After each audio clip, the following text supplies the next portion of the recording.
Ok, du coup, pour la ligne, si vous voulez ajouter une texture, donc soit vous pouvez la sélectionner tous et venir cliquer ici pour ajouter une texture, ou une texture que vous avez créée, soit vous pouvez utiliser le node turbulence. Donc moi je vais utiliser cette méthode-là, que vous voyez tout. Donc je vais aller dans le node view comme ça. Alors je vais tout sélectionner, je vais venir ranger un peu en cliquant là-dessus. Ok. Bon, en vrai mon animation, là, tout ça c'était mes trucs de construction. Mon animation, c'est que là j'ai ma ref, j'en ai même plus besoin. J'ai mon clean, ça j'en ai besoin. Tout le reste, en vrai, j'en ai pas besoin du tout. Donc ce que je peux faire, c'est ici, je viens découper tout ce que j'ai pas besoin. Donc c'est pas perdu, c'est juste que c'est plus affiché ici. Hop, et j'ai... Ah, la color card par contre. Je vais quand même la garder ici. Voilà. J'ai le right. Ok, donc j'ai juste besoin de ça et de mon clean. Donc, je vais d'abord filtrer, c'est-à-dire que je veux que ma turbulence elle soit que sur la line. Donc je vais appuyer sur Entrée et je vais aller chercher un line art. Hop. Vous voyez là ça filtre que le line art. Alors je vais me mettre en fleur bleue, comme ça on verra tout.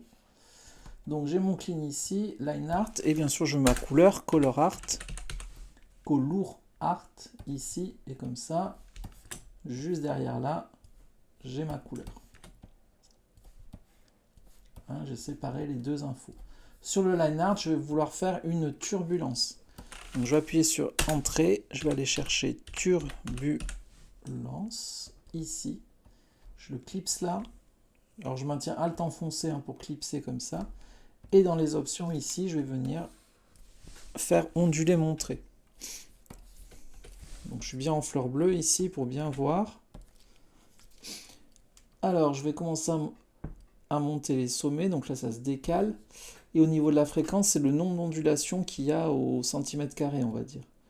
Donc plus je vais en mettre, plus je vais voir des ondulations.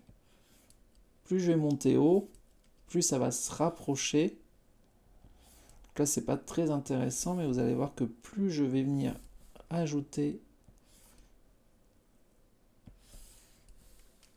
des trucs, plus ça va venir se serrer et créer une texture. Donc si je mets 300 par exemple, vous voyez ça commence à faire une texture. Donc le amount c'est la hauteur de la texture. Donc là c'est peut-être beaucoup trop. Donc si je mets juste 2, vous voyez là je commence à avoir une texture ratée. Allez je vais mettre 3.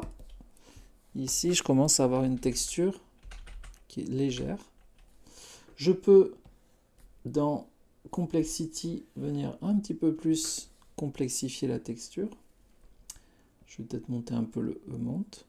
Voilà, donc là j'ai une texture un peu crayon. Vous pouvez subdiviser aussi, rajouter du grain. Du coup, si je rajoute du grain, je baisse un peu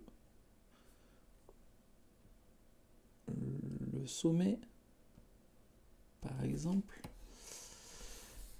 Et ensuite, dans la turbulence, vous avez aussi le type de noise.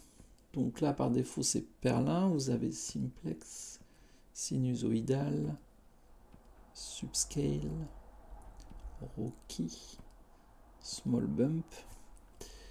Et bien sûr, dans chacun, vous avez différents types de fractales en plus qui viennent subdiviser votre motif. Donc celui-là, j'aime bien Freehold. Là, c'est l'inverse. Et terrain, bizarre. Oh, terrain, pourquoi pas. Allez, je garde celui-là, il me plaît bien. Est-ce que si je rebooste un peu ça, ça fait quoi? C'est un peu trop. Il y a un côté cré-grasse. Donc on va le laisser à 2 peut-être. Ouais, voilà, c'est pas mal. Donc là, comme mon dessin,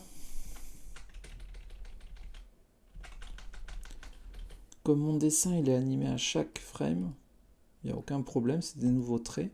Mais si j'avais un élément fixe, pour faire le faux fixe, ce qu'il aurait fallu, c'est que ici dans le petit plus, je vienne animer ici l'option ondulation, enfin le paramètre ondulation, parce que à chaque fois que je vais chaque fois que je vais créer une nouvelle évolution, il va me recalculer une nouvelle version, vous voyez, ça vibre.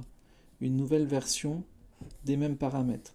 Donc il suffisait juste que je fasse peut-être, allez, 4 variations comme ça, que je copie-collerai tout le long. CTRL-C, ici CTRL-V, pour justement avoir une vibration de mon trait. Il faut savoir que ici, dans le petit carré jaune, dès qu'il y a ce petit logo ici, ça veut dire que dans la timeline, c'est un paramètre qu'on peut animer en mettant des clés.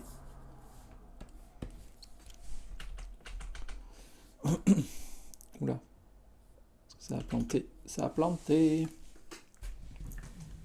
Allez, j'y retourne. Ok, j'ai tout repris, donc c'est pas totalement les mêmes paramètres, parce que ça a planté, d'ailleurs je fais CTRL-S de suite. Donc voilà, donc là j'ai une texture sur ma line. Ce que je peux faire, c'est si je trouve ça trop gros, je peux toujours faire un Make Resize, ici, hop, et venir tout petit peu réduire la taille de ma ligne. J'ai réduit de 1 pixel. Voilà. Tac. Je vais lancer un export.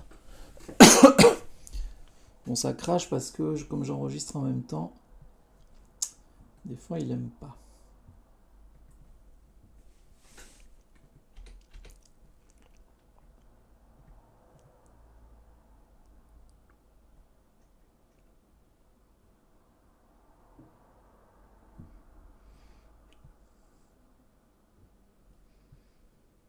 Bon, très bien.